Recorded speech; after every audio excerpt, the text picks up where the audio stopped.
poem, class 12th English. Now this is the first poem that we are going to learn. Now this is about my mother at 66. किसने लिखी है ये? This is written by Kamla Das. She is a very renowned poet, and she has written so many poems, and she is known for her versatility. She is a versatile poet. Versatile का मतलब क्या होता है? जिसके पास बहुत ज़्यादा qualities हैं, अलग अलग तरह की जो पोम है, अलग अलग थीम्स में वो लिख सकती है. तो Kamala Das is like that. अब इस पोम में बेसिकली क्या है कि she is going to Cochin. कहाँ पे जा रही है वो? She is going to Cochin from her parents house. तो अपनी मदर से मिलने के लिए आई है वो, and now the mother is seeing her off to the airport. तो अब कमला दास को एयरपोर्ट जाना है, और मदर जो है कमला दास की, वो किस लिए आई है? To see her off. उसको सी ऑफ करने के लिए, मतलब वहां पे छोड़ने के लिए. तो they are in the car. ये जो पूरा सीन है ये कहाँ का है? कि they are in the car. तो वो कार में बैठे हुए हैं, एंड मदर डोज्ड. डोज का मतलब क्या है? जब आप झपकी लेते हो, अचानक से सो जाते हो. So the mother dose, open mouth. अब जब हम सोते हैं ना, तो कई बार मुंह खुल जाता है, and this is the same condition of a dead body also. तो जो डेड बॉडी होती है, अगर उसका मुंह ऐसे खुला है तो वो खुला ही रह जाता है ना. तो जैसे ही उसने अपनी मदर का ये ओपन माउथ देखा, what kind of feeling she got. उसे वो फीलिंग आई कि उसकी मदर को नहीं देख रही है, वो मदर की डेड बॉडी को देख रही है. And Asian like that of a cops. Asian like मतलब कि वो कंपेयर कर रही है अपनी मदर के फेस को, बॉडी को, विद अ कॉप्स. कॉप्स का मतलब होता है डेड बॉडी. किससे कंपेयर कर रही है? डेड बॉडी से. सो she is comparing that with dead body. And Asian like, Asian मतलब डल, जिसमें कोई लस्टर नहीं है, कोई भी बहुत ज्यादा उसमें मैग्निफिशेंस नहीं है, वैसा face.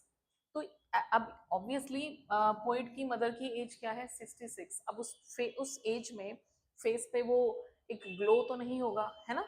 So it is Asian like, इसलिए उसको क्या कहा है? एशियन मतलब डल, जिसके ऊपर कोई चमक नहीं है. अब she realised that she was as old she looked. तो उनकी जो एज है उसके हिसाब से जो उनकी एज दिख रही है, that is fine, that is completely okay, है ना. तो जो लुक है, ऐसा नहीं है कि अभी वो यंग थी, लेकिन कई बार कुछ लोग होते हैं ना कि अपनी एज से पहले ही बहुत ज्यादा बूढ़े लगने लगते हैं. It was not like that.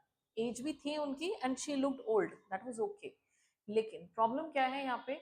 कि ये जो पूरा सीन है, ये पोइट को डरा देता है. और क्या डर है यहाँ पे? What is the fear? Fear of losing her mother. So this is the main fear, the fear of losing her mother. तो एक बच्चे के लिए हमेशा एक डर होता है उसके माइंड में कि उसकी मम्मी शायद उसे छोड़ के चली जाए. And this is the fear that is revived while seeing her dozed off face. तो अपनी मदर का वो ओपन माउथ देख के, वो डोजिंग ऑफ, मदर तो सोई भी है. And so this poet is very much, क्या है पोइट की फीलिंग्स क्या है?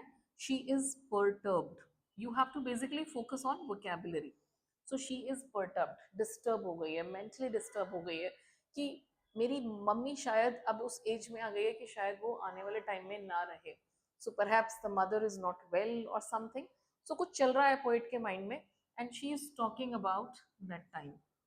कि she is perturbed, and she is quite disappointed, seeing that thing. जब लाइफ में ऐसी सिचुएशन आती है तो हम क्या करते हैं? To put that thought away. हम उस थॉट को, नेगेटिव थॉट को हम क्या करते हैं? साइड में रखने की कोशिश करते हैं. तो यहाँ पे पोइट भी यही करती है, and she tries to divert her attention. Divert her mind भी लिख सकते हो आप. So she tries to divert her mind. This is what she does. So this is what we have in the first stanza, जिसमें the poet looked at her mother's dull face, ashen like face, और उसको feeling आई कि ये तो बिल्कुल जैसे dead body का चेहरा होता है, बिल्कुल ऐसा लग रहा है. एंड हालांकि उसकी मदर की एज उतनी थी जितनी दिख रही थी, so it was okay. But then she put her thought away. कौन सा थॉट? कि mother will be no more, शायद मम्मी आगे नहीं रहेंगी. सो उस थॉट को उसने साइड पे रखा. अब आगे क्या किया? Let's see.